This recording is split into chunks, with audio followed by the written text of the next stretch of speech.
The Unfinished Swan is one of those magical and unique titles that tries something new and succeeds brilliantly. It's a small downloadable game that puts you in the first-person perspective of a small boy, thrown headfirst into a story searching for the missing swan in a painting by his mother. He took his mother's silver paintbrush and followed the footprints into a little door he hadn't seen before. After a few moments of staring into nothingness, you realise that the game has already begun. A quick test of the buttons and you discover that you have nothing but an arsenal of inky black paint at your disposal. And the more you use it, the more you reveal of the landscape around you. It's a remarkable effect, isn't it? And you have to be quite calculated with how you apply the paint. You sort of need to create a combination of positive and negative space, because the more you cover things with black paint, the blacker everything gets, and you'll just make it equally difficult to discern one shape from the next. It truly creates a sense of wonder, especially as you travel through the environment and look back on the path you've revealed. Yeah, it's a great discovery process. But just when my eyes were starting to strain a little bit against the contrast of black and white and I was thinking, is this going to be the whole game? I passed into the next chapter. And each chapter of this game adds a new way for you to interact with the environment. Different materials for you to use, different aspects of the environment that have been shaded or coloured. And it's all based around a fairy tale you seem to be a part of. The king was so frustrated with the messy, demanding people of his kingdom that he decided to start over. It's narrated in such a way that suggests it's aimed at children, but the mechanics are so original and interesting that it's worth an exploration from a gamer of any age. The gameplay isn't particularly challenging, and while there are several chapters to explore, it's relatively short. But the experience is mysterious and imaginative, and as each new mechanic is revealed to you, you have those little "oh" moments.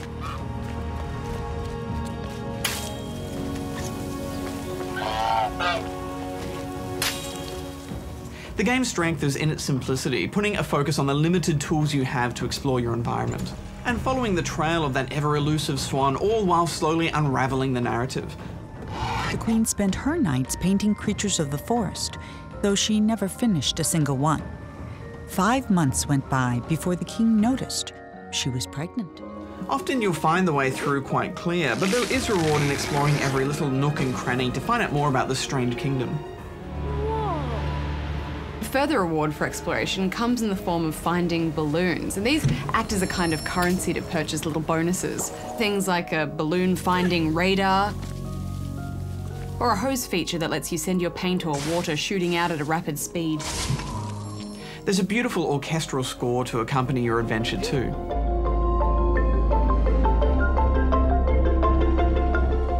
Some environments will take you to great heights and others will see you using water to help gain access to the next area. There's simple puzzles that utilise the game's focus on shape and colour. Or lack of colour. There were a few moments where I was a bit stumped on where to go next, so it's not all a leisurely walk in the park, which is good.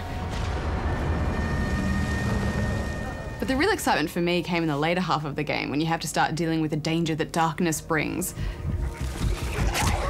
The only way to survive is to stay within close proximity of a little glowing ball that you have to push down a stream, and you're running along beside it and there's glowing eyes in the darkness. I quite like the sections where you have to use shapes to build structures and platforms to navigate your way out of areas.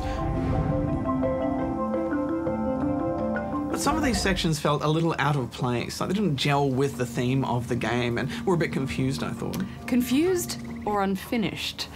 Equally, the theme behind it all, or the meaning, seems deliberately ambiguous. And I know these journeys are often left open to your own interpretation. But I agree, there are a lot of different mechanics in this game that are all used in very different ways, and it often seems as though they've just randomly slotted something in as an excuse to use it without really thinking it through.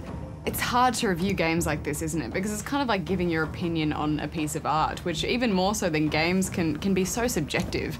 We actually spoke to Max Geiger, a producer on the game, who spoke about that sense of wonder and exploration and the meaning behind it all. One of the main visual inspirations for the game is paintings of Escher, but not the illusions that he did, but just his Mediterranean landscapes.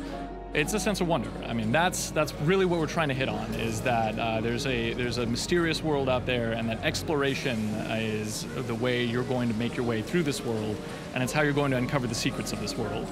And so we really hope that people walk away from this game and they have a sense of awe, and they're wondering not just about what they've seen, but what it means in their own lives.